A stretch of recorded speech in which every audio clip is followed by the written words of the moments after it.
Welcome.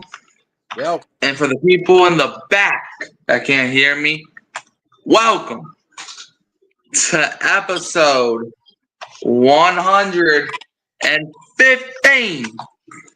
115 of the Hurricane Mike Show. Now we got a lot to discuss. Season is, 100 days away. Yeah, I've been chalking it down, but when I hold up, let me pull this up real quick. But before we get into all of this, Dad, there's one thing we have to go over, right? I'm sure you know what it is. So this every year, right? There's this team up in Atlanta that every year they go to the Super Bowl. But I was looking at it, and if anything, they're in purgatory. Dad, they can't even suck right. They can't even suck right, Dad. They can't even get the top 5 draft picks. And every time they do, they draft quarterbacks with them when they don't need a quarterback. But now they do need a quarterback, but they already drafted a quarterback. You know why they can't suck right? Because they suck wrong. Yep. They're doing some kind of sucking that just ain't right. Yeah. Well, now let's get started on the show. And we're going to start off with actually talking about a little bit of LSU.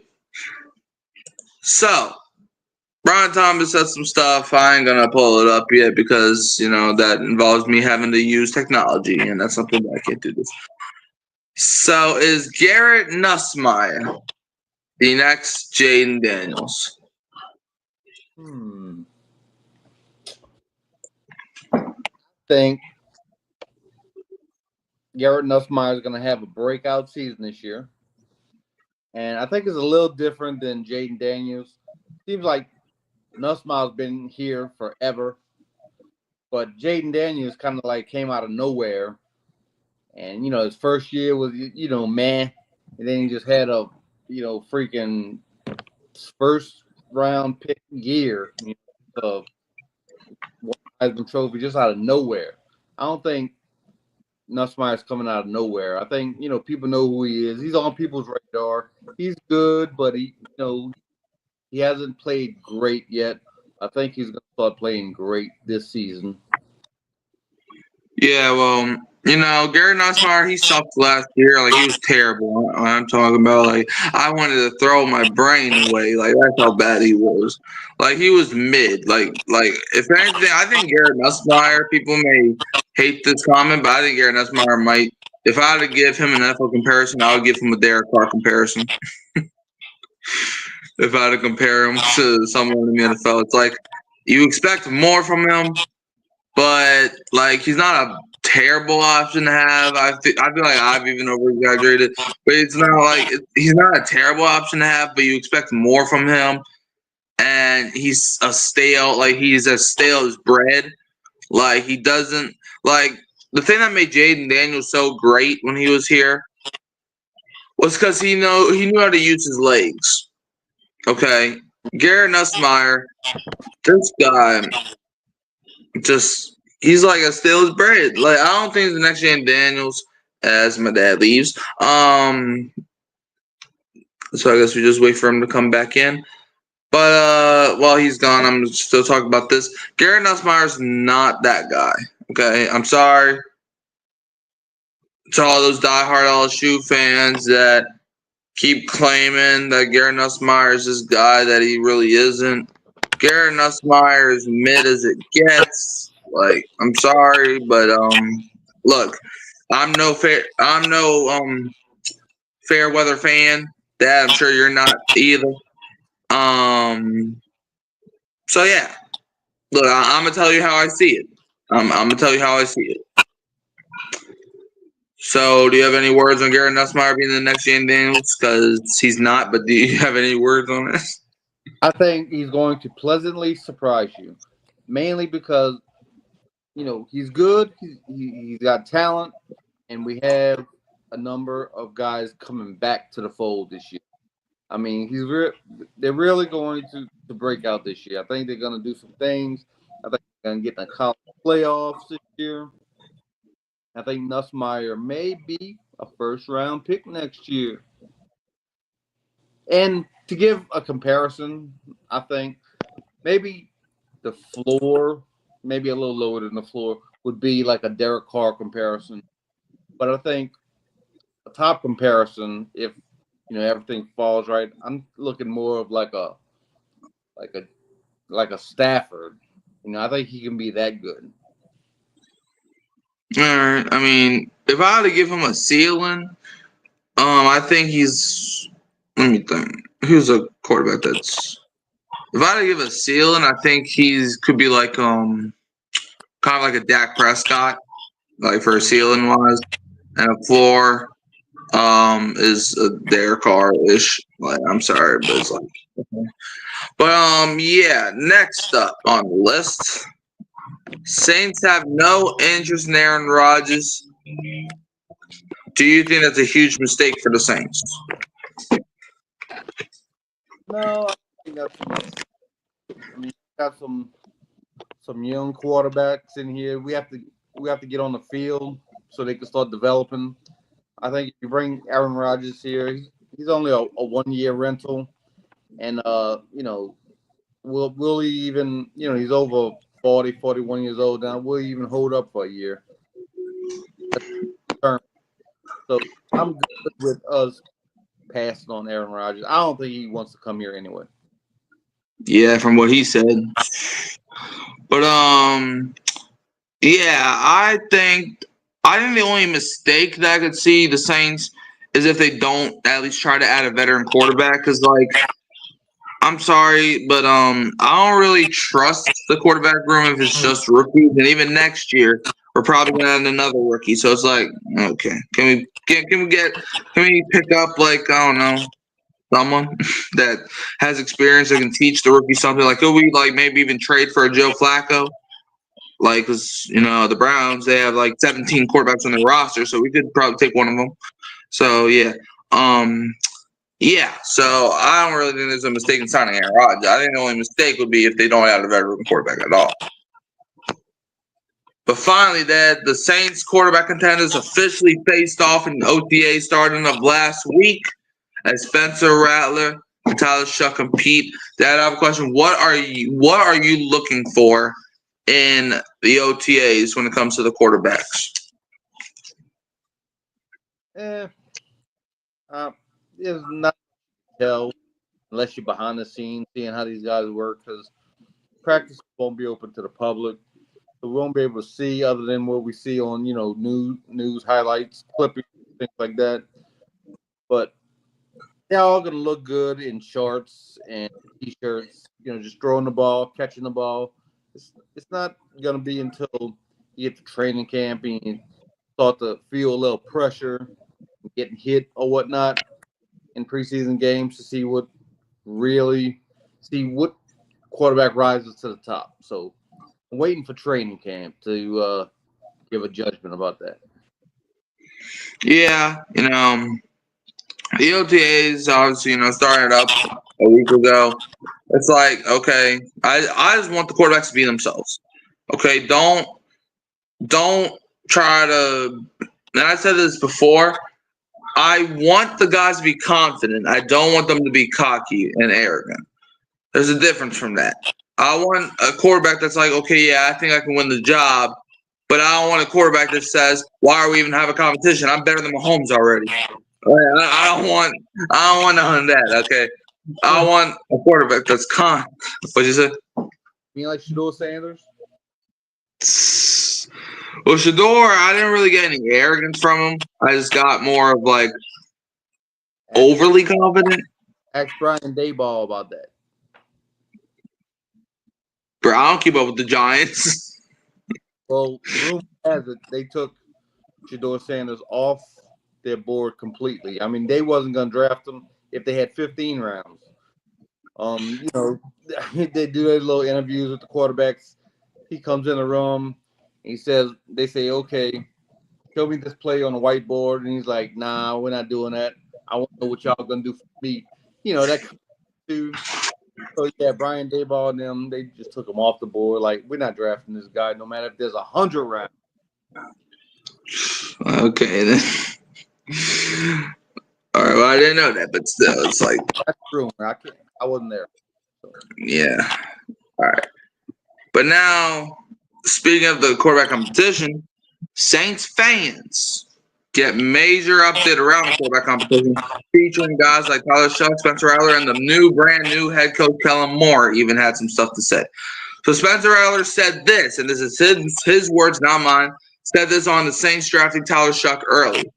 It wasn't surprising to me. I knew with Derek possibly retiring, we needed another guy, but you can't control that. Spencer Rattler a year ago, 57 completion percentage, 1,317 yards, 4 TDs, 5 interceptions. And that was through 7 games played. Spencer Rattler said this on the QB battle. You can't put too much pressure on yourself. It's year 2, a great opportunity ahead of me. I've just got to keep working, keep my head down, and give it what I've got. So, Dad, pick a QB right now. Tyler Shuck, Spencer Rattler, or Jake Haener? Jake Haener. No, I'm playing. It's gonna be close. It's gonna be close. I mean, I look at Spencer Rattler still. Yes, year 2, but I look at him still as a rookie. You know, he's a young quarterback. You know, he's got a new system this year. You know, no more Pete Carmichael and that type of system. So he's learning a new system, just like Tyler Shucks was learning a new system. So in that aspect, I think they're both still rookies. They're still wet behind the ears. They both need to learn. Hopefully they're learning right now. They're in the playbook right now. So give me Tyler Shuck just because he's Kellen Moore's guy. So I think that gives him. Okay. I would still take Spencer Rattler because even in a bad system last year, with Clint Kubiak as the OC, Spencer Rattler, he wasn't given much, but he still gave you a lot with what he had. You know, his number 1 receiver was Kevin Austin, Dad. Kevin Austin. Bro, his number 1 and number 2s were Kevin Austin and MVS. That reminded me of 2021 when your number 1 and number 2 was Marquez Callaway and Kevin White. Oh my gosh, it was crazy. Hold up. All right, but I'm trying to find some. All right, so Dad, there was a stat I saw the other day where the Saints QBs, okay, I'm pretty sure we're talking about QBs on the team right now. I doubt they're talking about all time. But unless they are talking about all time, which in that I find incredibly hard to believe. But the Saints QBs have a total of 267 NFL passing attempts. So, yeah. Anyways, Tyler Shuck said this on the QB battle. That's all you can ask for is an opportunity at any position, and I'm going to treat it the same way as if whoever is on the roster. I've got to continue to grow and get better and do my best to elevate the QB room and the team. For me, I was going to come in regardless of him being here or not, and try and continue to grow. It's also a great opportunity to grow myself and be on this team with a lot of great coaches and guys on this team that we have already. I'm just excited for what's forward and the rest of our offseason. Now, Kellen Moore said this on the QB battle. There's not much competitiveness. We will do some 7-on-7, but a lot of it is their understanding, taking it from the classroom to the field for the first time. Most of the decision-making factors will come in training camp and preseason football. Kellen Moore said this on adding a veteran QB. We do feel like we've got a good room there. No, you don't. But obviously, we're always looking to upgrade our roster as we go. So it may happen. We feel like we have some good guys here that can certainly mentor each other at the same time going through this process. I feel like our quarterback room has some experience there in the sense that myself, Doug Nussmeier, Scott Tolzien, we've all been around this for a while from a player's and a coach's perspective. Hey, Blaze, how you doing? Anyways, so now here are the available free agent quarterbacks. Here's the top 4 guys. Aaron Rodgers at age 41, Carson Wentz at age 32, Teddy Bridgewater, former Saint, age 32, and Tyler Huntley at age 27. A lot of Saints fans wanted the Saints to sign Tyler Huntley a few years ago, but that obviously never happened, and I'm kind of glad that never happened. Nick Underhill said this. Kellen Moore says he feels good about the young QB room. He believes coaching experience should make up for lack of playing experience. So, Dad, we did this, I'm pretty sure, last show too. But in case anybody's watching that didn't watch the show before, confidence in the QB room, 1 to 100. What's the number? 67. You said what? 67. 67? Yeah. Okay. I'm going to actually go with the 73, actually. Because either 2 things going to happen. Quarterback going to play good, and if franchise QB play bad, Arch Manning comes here next year. So it's 1 or 2 options at this point. However, Dad, a hot take I saw last week, it wasn't mine, but I saw someone make a hot take last week, which I actually heard him out. Hunter Dekkers will be QB3 while Jake Haener is the practice squad QB. Crazy or not crazy? I don't think it's crazy, but not likely. I think if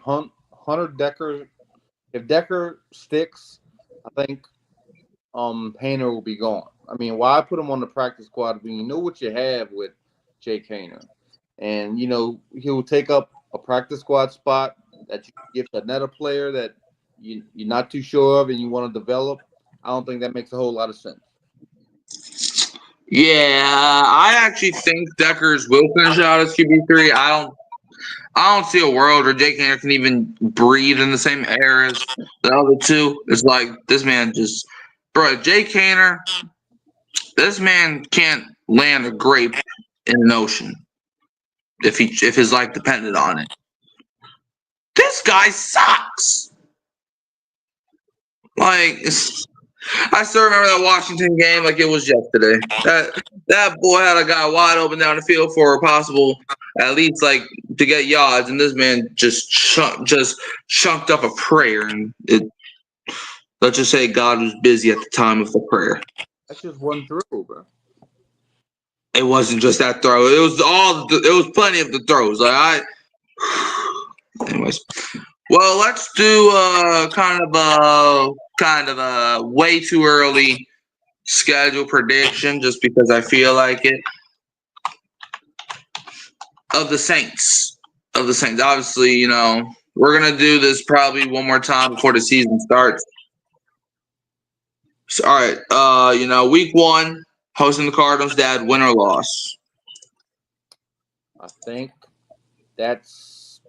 I'm gonna give that a win.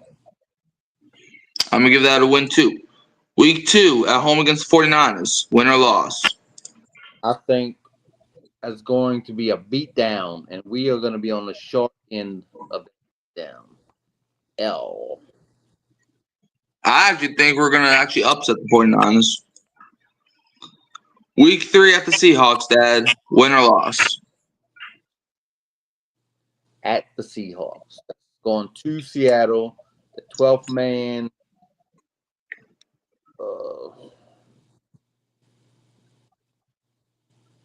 Give me another L. All right, yeah, I think we take the L on that one. So you have us at 1-2. I have us at 2-1. Week 4 at the Bills, Dad. Win or loss? Yeah, we lose probably by 50 that game. So yeah, we're both. Well, you have the Saints at 1-3. I have them at 2-2.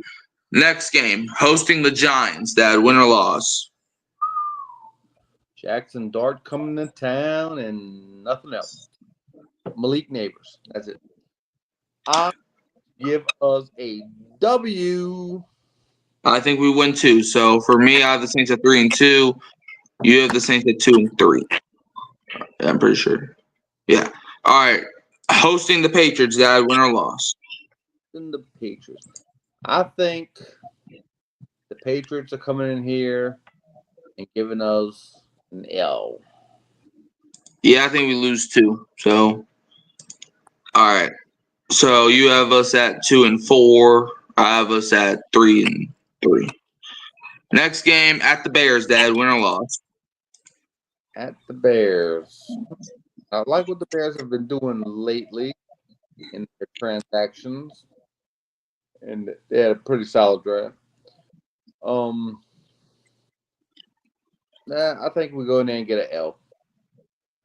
Yeah, I think we lose too. Hey, Hoodie's in the chat. What's up, Hoodie? Yeah. Hoodie? You know there ain't no YouTube like your boy Hoodie, you man. Hoodie? What? That's Hoodie. Yep, Hoodie Jube, man. I have one of those in my closet too. Alright, bro. You got jokes today. But yeah, against the Bears, look, Dennis Allen, he's gonna be looking for revenge, just much as I hate to say it. So yeah, I think we lose that one too. So I have the Saints at 3-5 up to this point, and right. Yeah. Wait, no, hold on. Well, let's see. 1-0, 2-0, 2-1, 2-2, 3-2, 3-3, 3 so 3-4 at this point. You have us at 1-0, 1-1, 1-2, 1-3, 2-3, 2-4, 2-5. So you have us at 2-5. I have us at 3-4. Next game, hosting the Bucks. Win or loss? Hosting the Bucks. We don't do too well against them at home. Seems like we play better in Tampa. So I think that continues, and we get an L. I think we get an L there too. So now you have us at 2-6, right? No, 2-5, right? Okay, but I keep confusing myself. Let's see. Let's see. 1-1, 1-2, 1-3, 2-3, 2-4, 2-5, 2-6. Okay, so 2-6, and I have us at 3-5. Yeah, do the math, Mike. 3-5, because I have us losing to the Bucks too. So 3-5, 2-6. Next, they are at the Rams. Dad, what's your win or loss? At the Rams, I think we put together a valiant effort, and we win the game in overtime. Give me a W. I don't think we're beating the Rams. That we can't beat the Rams. We just can't do it. All right. Hoodie says 17-0 coming with sunglass emojis.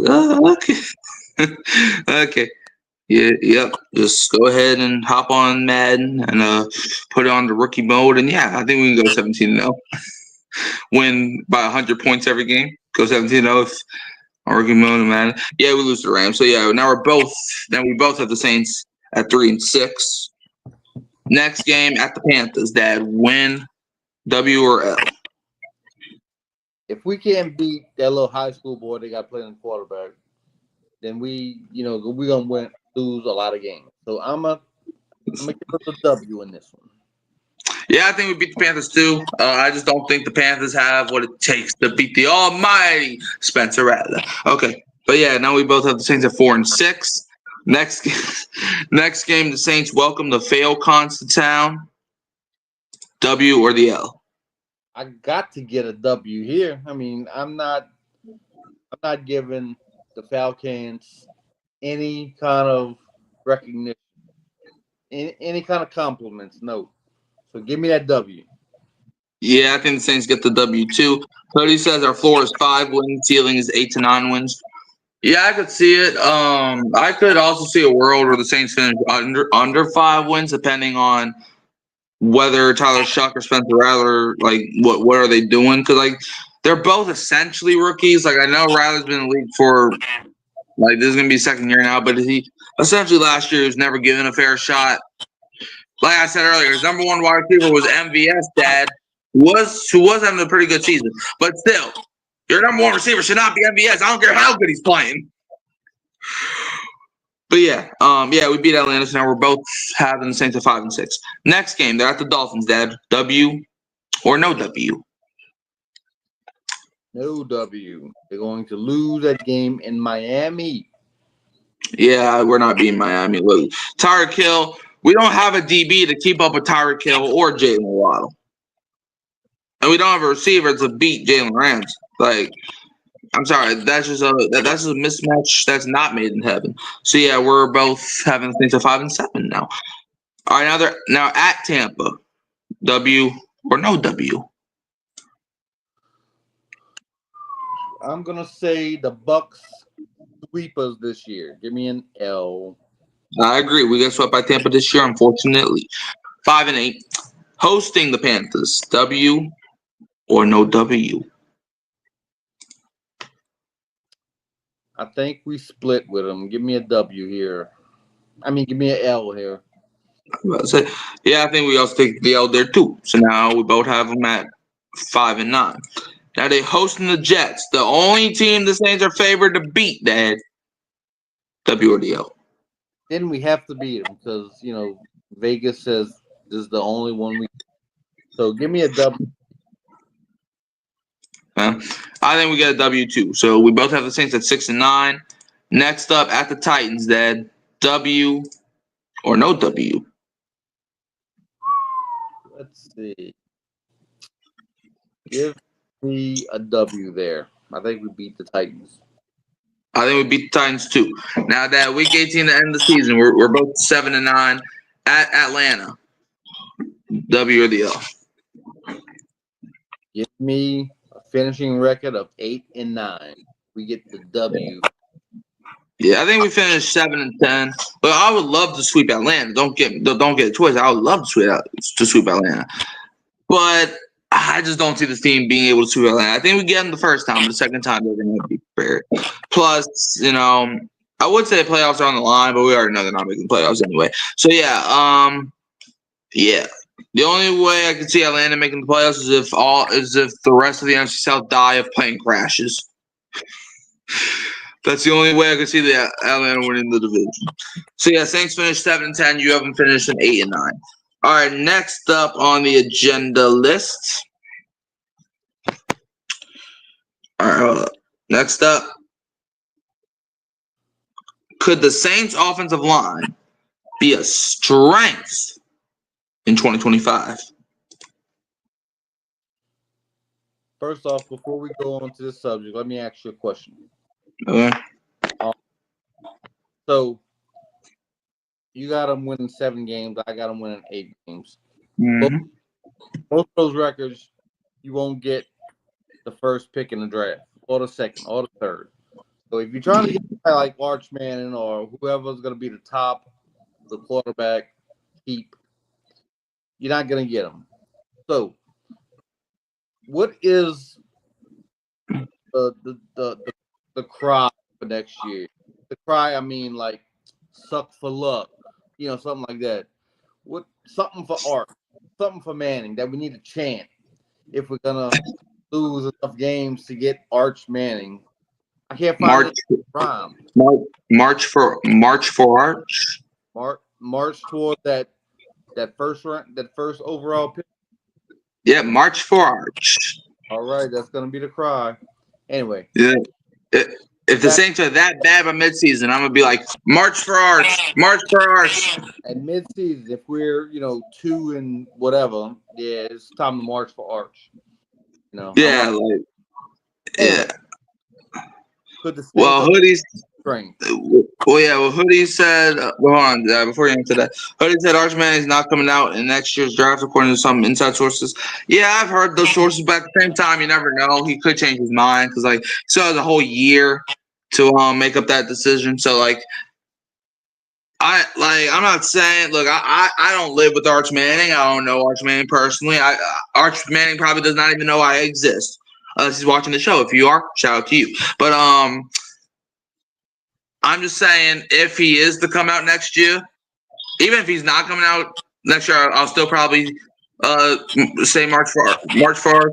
Yeah, he have to have a Joe Burrow type of year to come out next year. Yeah, I mean, that's probably gonna be impossible, because Joe Burrow had Justin Jefferson, Jamar Chase, Terrace Marshall, and I'm probably missing a few others. He had Clyde Edwards-Helaire in the backfield, so that LSU team should have been considered a war crime. But yeah. But like I said, it's gonna be March for Arch, even if he's not coming out. Mostly because it's like maybe he hears us and changes his mind. I don't know. But anyways, that could the Saints offensive line be a strength in the year of 2025? That's a simple one there. The only way they won't be a strength is if they had another year like they had last year. They need to stay healthy. If they stay healthy, they'll be a strength. I mean, you got 2 many first-round draft picks on this offensive line not to have talent. You have talent. The talent needs to stay healthy. Yeah. Fun fact: 4 of our offensive linemen were all first-round picks, dude. Yes. That's crazy. For us to have this, man, yeah. Hoodie says, plus remember, all Manning attended all 4 years of college. Yeah, I understand that, but Arch Manning's he's his own person. Like, we'll just have to see, what he decides to do, and we'll go from there. But yeah, I think the offensive line could be a strength depending on what we're getting. Last time I checked, it looks like Penning's gonna be playing guard this season, and so we got to see what happens over there. Kelvin Banks and Fuaga are your tackles, So we just got to see. Eric McCoy is still Eric McCoy, so we got to see what happens there. I think it could be a strength, but now over the last couple of weeks, some NFL news that could impact the Saints maybe came out. We got 3 things to go over. Well, really 4, but we got playoff seeding, 2028 Olympics, and the tush push ban. That did not happen. Sorry, Dad. Starting off with some stuff. Ian Rappaport put out a tweet saying, without the necessary support, the Lions playoff seeding proposal is off the table, perhaps to be revisited for an 18-game season. So let's just say if Hoodie says, great podcast, by the way. Keep up the great work. Oh, thanks, Hoodie. You have a great podcast, too. Been here for 115 episodes, and we ain't stopping no time soon. So, yep. So, let's just say if the Lions thing was an account, the last 5 years of the NFC South champion, this is where they would have been seeded. So, in 2020, the Buccaneers finished 11-5. They got the 5th seed, but by this new method, they would have gotten the 4 seed. In 2021, the Bucs got the 2 seed, finishing 13-4, and this new method they would have stayed at number 2. In 2022, the Bucs got the 4 seed, going 8-9, but in this new method, they would have been completely out the playoffs. 2023, the Bucs finished as the 4th seed, going 9-8, but in this new method, they would have been the 6th seed.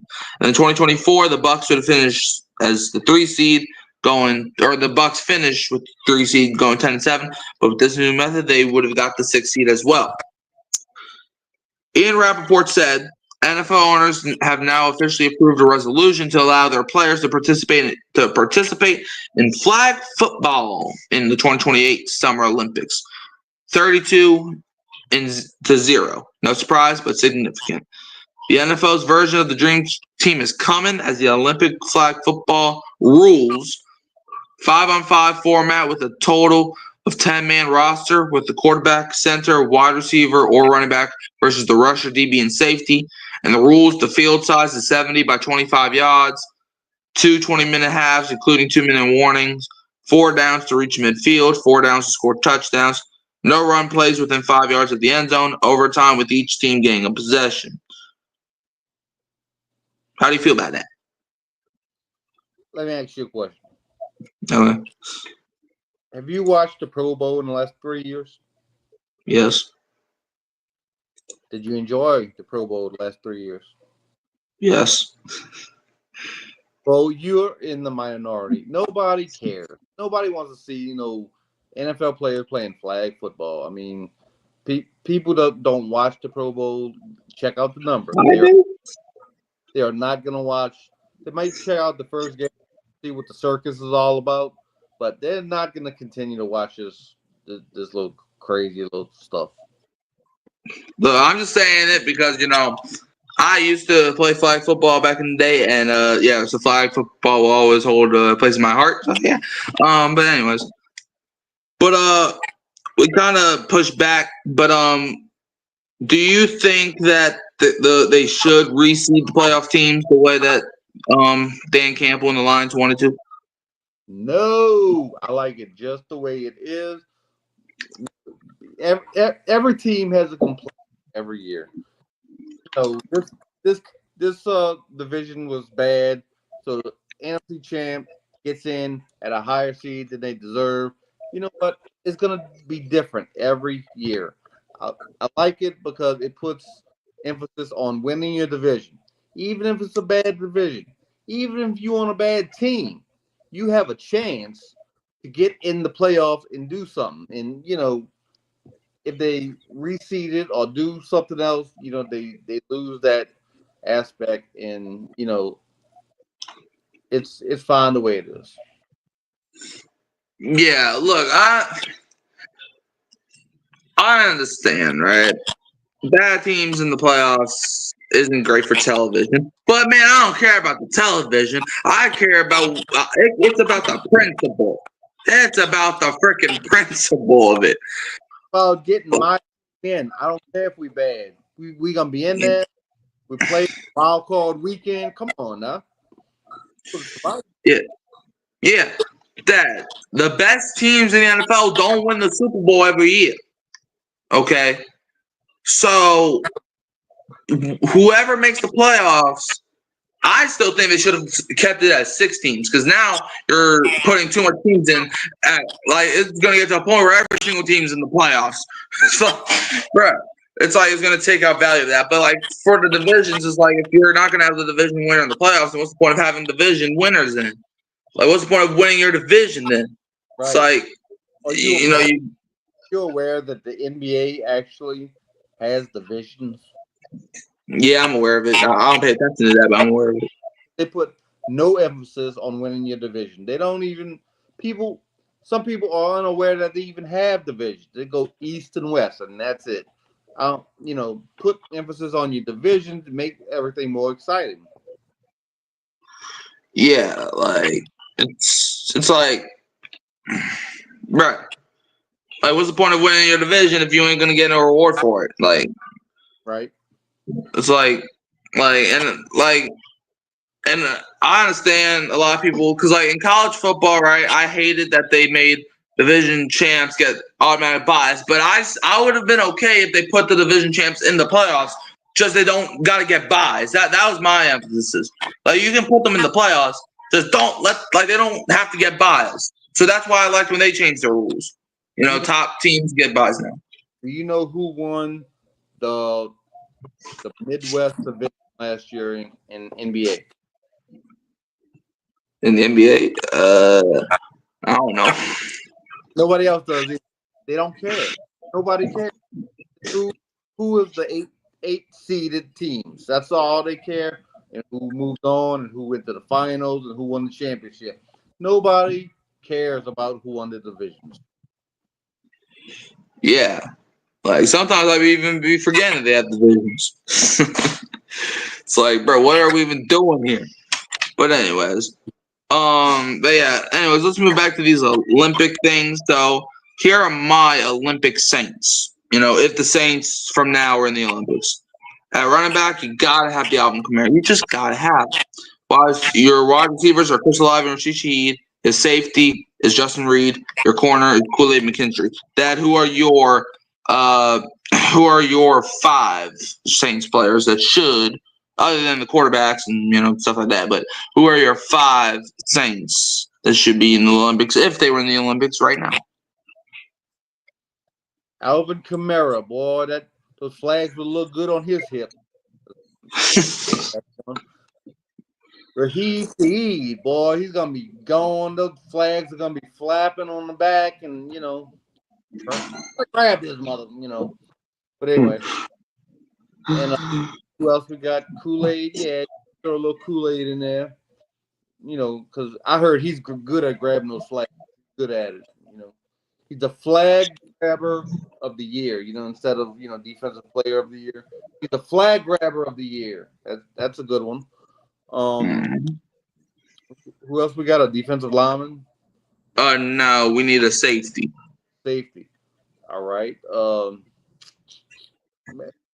Let's do Honey Badger. Yeah, he can't tackle nobody, but maybe he can grab a flag. Let's hope. All right. All right, and also you need one more receiver. Okay, we got Shaheed. Put it on Olave. He can't get no concussions grabbing flags. All right. Let's go. Hut. All right. Yeah.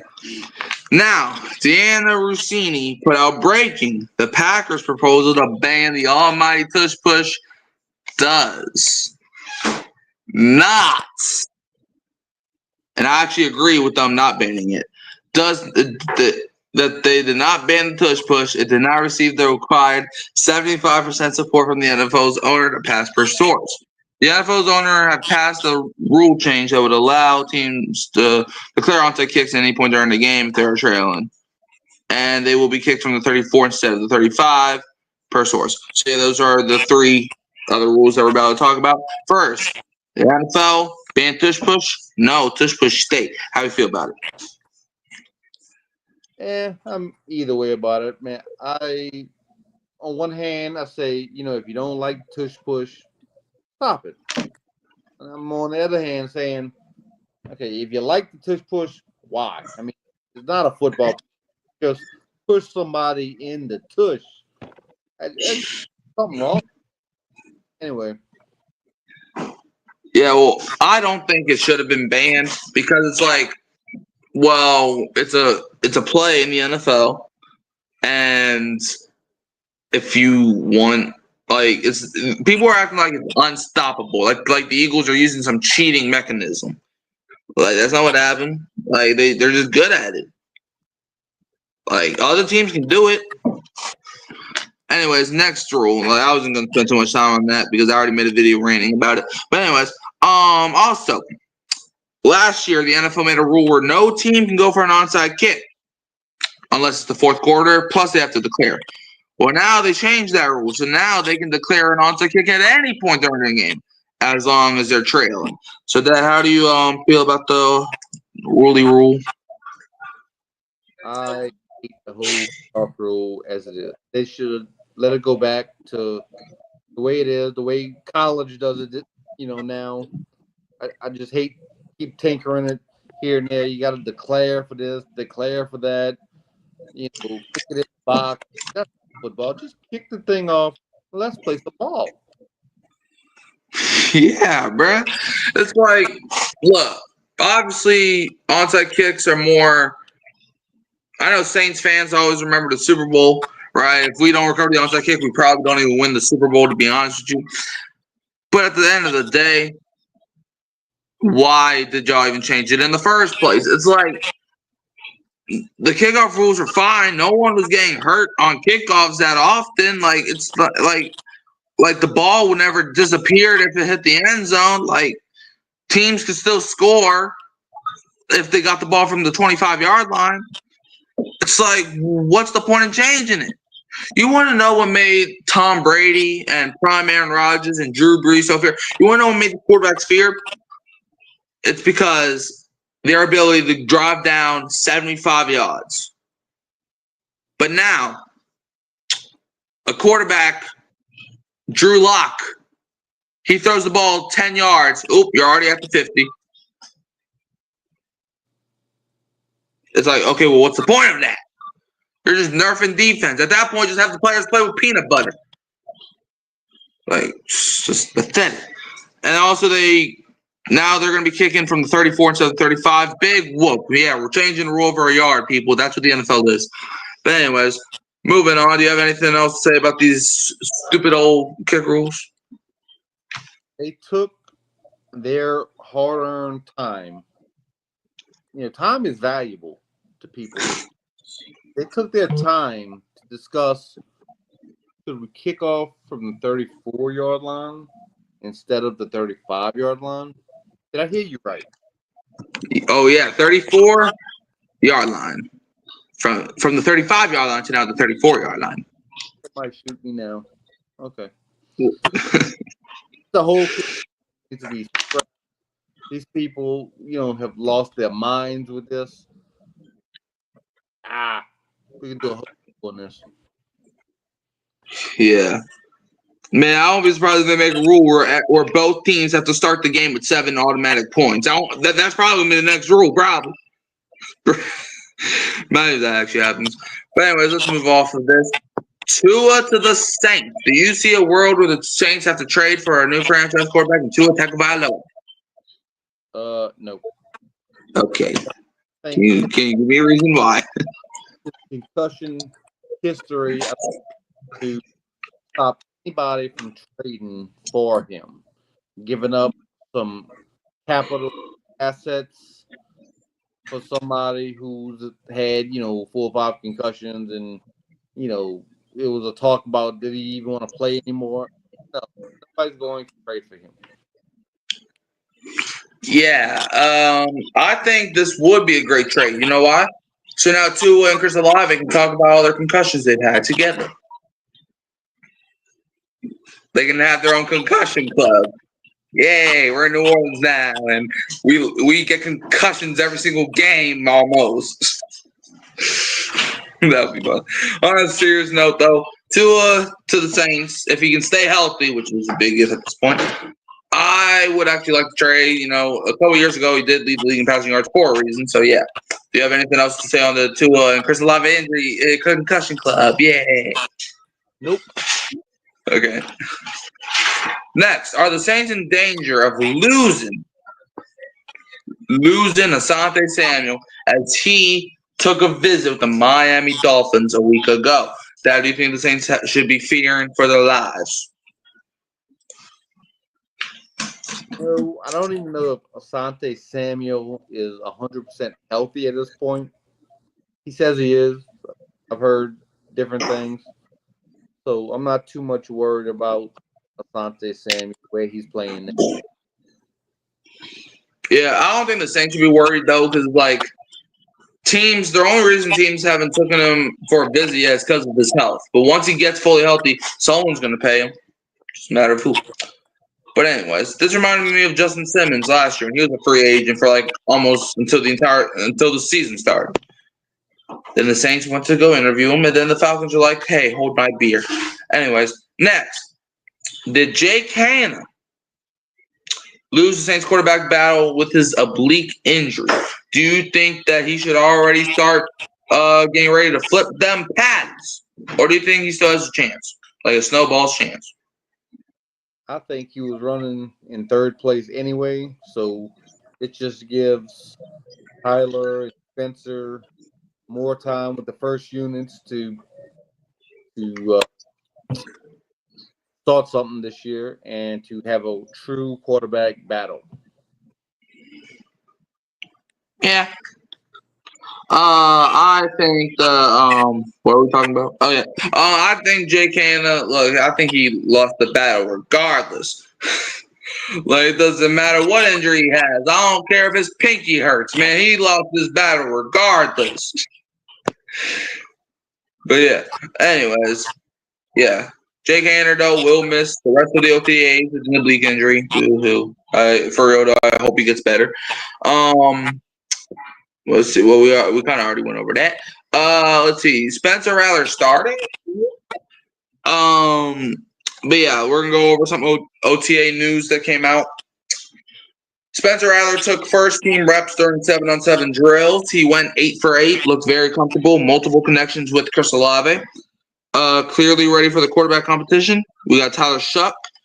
He took second team reps during 7-on-7 drills. He went 7 for 8, looked like a rookie in his first week of practice, had a nice deep ball to Rashid Shaheed. John Hendrick said, Kellen Moore said the quarterbacks are rotating daily, and it was Spencer Rattler's turn today. This was sometime last week, so not today. He said that it will rotate throughout the offseason. So that we kind of went over this. But who will start week 1, Spencer Rattler or Tyler Shuck? I'm still putting my money on Tyler Shuck. I mean, normal quarterback battle, that's what will happen. One will get first team reps today. The next day, the other guy will get first team reps. And just like the reporter said, it's going to be like that all through training camp. Still, Kellen Moore decides who the guy. Yeah. Man, I'm still going with my boy Spencer Rattler, man. I got to go with him. But anyways, first team offensive line at OTA. Left tackle, it was Kelvin Banks Jr. Left guard, it was Trevor Penning. Center, Eric McCoy. Right guard, Cesar Ruiz. And right tackle, Talise Fuaga. Kellen Moore said this about Penning moving to guard. He's doing an excellent job, and he's embracing it. Which, okay, that's nice. You know, so here's guys that are injured and will miss OTAs. Taysom Hill, tight end. Foster Moreau, tight end. Dalen Holker, tight end. Jake Haener, quarterback. And Quincy Riley, cornerback. However, let's talk about the injury news for Jake Haener one more time. He had an oblique strain at the end of practice last Wednesday, or maybe the Wednesday before that. It was one or the other. He will likely miss the rest of OTAs. He was throwing extra passes, but then his MRI revealed no tear and no surgery needed. He should return for training camp. However, a blank slate. Moore said this on Kendre Miller. The first day is a blank slate. Whatever happened in the past doesn't matter moving forward. So, yeah. So, do you have any thoughts on that? I agree. Blank slate. Let's see who would cream rises to the top. Also, another question. You know, I don't think we asked this earlier. I mean, we were talking about it, but is Jake Haener confirmed done in New Orleans? I think so. We already have another 2 young quarterbacks. I mean, how many young quarterbacks can you have on a roster? So I think he will be moving on at the end of this offseason. Might catch on with another team, maybe another team's practice squad. But I don't think he makes the team this year. Jake Haener's the next Ian Book. I don't think he's that bad. He is. But yeah, he's not on the team. No way. And stuff. Bro, there's a better chance of Jesus Christ walking in that door right now than there is of Jake Haener being good. Jesus, you there? I don't think he's there yet. So, you know, Jesus does love you, though. Anyways, so how much should Spencer Rattler's stock rise after just 1 week? Not much. Only OTAs. They're out there throwing and shorts when people let you catch the ball. So to go 7 for 8 or 8 for 8, that's not a huge thing right now. Yeah, I mean, we gotta remember too. Last year, Spencer Rattler was tearing it up in OTAs as well. So we gotta remember. It's like, okay, pipe down. Aaron Rodgers rips New Orleans as he said, "I don't want to live in Louisiana." Do you have any comments on arrogant Rodgers? If you can't stand the heat, get out the kitchen, Aaron. That's what he's saying. It's too hot down there for me. I'm good up here in Green Bay in New York, where it's nice and cold, get red jackets and stuff.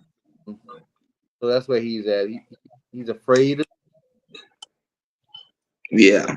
Aaron Rodgers, I don't know what that boy's on. Anyways, the New Orleans Saints deserve more respect. Agree or disagree with that comment? Disagree. I mean, respect what? Respect a 5-win team. I mean, you have to earn some respect. You have to win some games. You have to look respectful. So that's my answer to the question.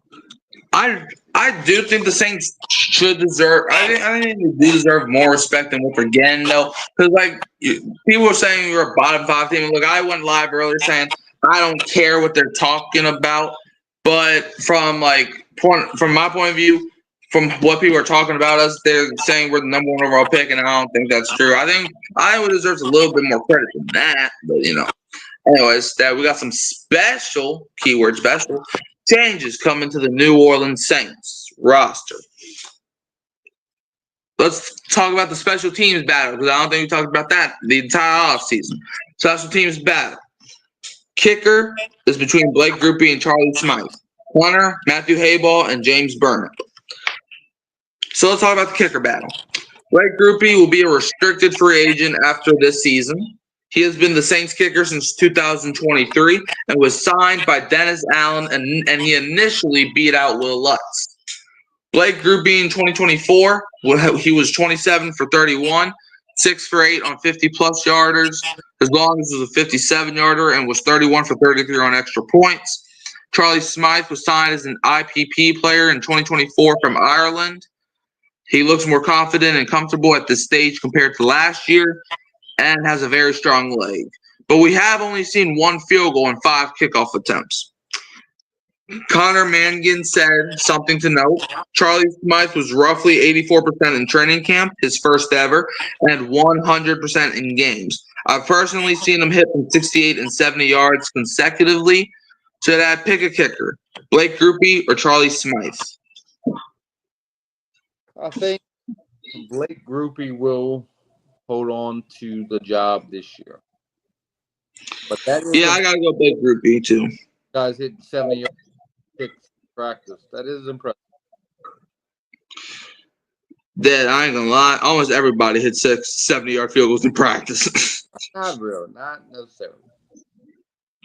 Yeah, well, a lot of people be doing that. It's I think Charlie Smythe is good. In fact, last year he was my favorite to win the job. But Blake Grupe, he only missed 4 field goals all season long last year, so I feel you gotta give him another chance. You can put Smythe on the practice squad in case Grupe's not playing that well, and then if nobody picks him up, then you can see what you got in Smythe at that point. But now let's talk about the punter battle, which I feel like is more competition than the kicker battle, to be honest with you. Matthew Hayball, who beat out Lou Hedley in the 2024 punter battle, finished the season 30th in punter average and 25 in net punting average, and did a great job as a directional punter with good hang time to minimize returns. But did you know Matthew Hayball ranked first across the NFL in punts inside the 20 with 41 of them? Did you know that? I didn't. Well, that's an interesting stat. James Burnett, originally from Australia and a massive player for his position, 6'6", 236 pounds, has a powerful leg with added control this year and was regarded as the best punter in the 2025 draft class. So we look at the punter comparison.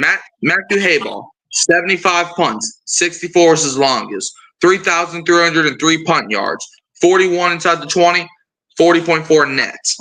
James Burnett, 52 punts, longest was 64, 2,359 punt yards, 19 in the 20, 43.7 nets. And fun fact, the Saints could have 3 straight seasons with a new Aussie punter that were signed as UDFAs. So, do you have any take on the special team battles or the punter battles? No. Anybody but Hayball. So, yes, I'll give the new guy a chance. This will be our 3rd different punter in a row. Okay. Connor says, "Hey, Mikey, right to the start of the nice, of the nice finish line." Yeah, we have one more thing to go over before the show ends. So sorry, man. But anyways, last thing. unless anybody has anything else to add. Will Banks, Penning, McCoy, Ruiz, and Fuaga be the Saints' offensive line week 1 against the Cardinals? Banks, Penning, McCoy, Ruiz, and Fuaga. Yes, if healthy, if they make it through training camp, that is the starting 5. And I do like each position that they're in. I like Penning at guard, and Fuaga is the right tackle. I think that's a good choice by Kellen Moore to lock that in place there, and just hopefully they will stay healthy. Yeah, I ain't gonna lie. I could actually see Dylan Rodon getting the starting job at left guard. I could see him starting over Penn. Just saying, or even over Ruiz, to be honest with you. But anyways, Dad, do you have anything else to add? No, sir. We're good. Okay. Shout out to Blaze Smith, Hoodie Jube, and Connor for checking out the show. You can always find me here at Hurricane Mike, Hop Up Skinny with Her Sports Podcast. Dad, where can they find you at? On the YouTube channel and on the Hurricane Mike show every week. Yep. Man, season's 100 days away. All right, bye, Connor. Season's 100 days away.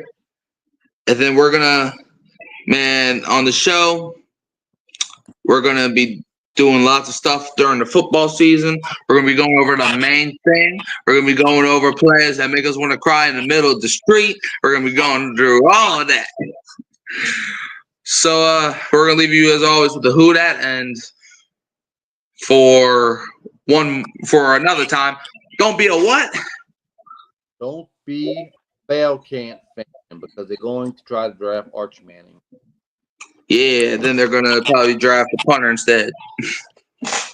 Don't be a fail camp fan, man.